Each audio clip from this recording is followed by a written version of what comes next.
Guys, mga ka-vloggers, ayan magluluto ko ng spaghetti. Ito lang yung mga sangkap ko. Wala eh. Ito, longganisa, hiwa-hiwa.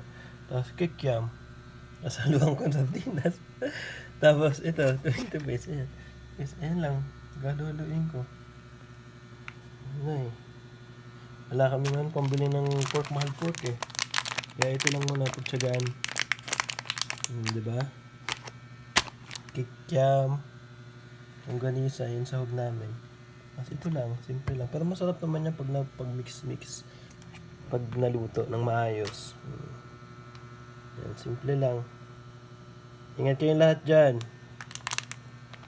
God bless all. Happy birthday. Happy birthday. Wala lang. Ito lang kinakain namin pag simple lang. Thank you.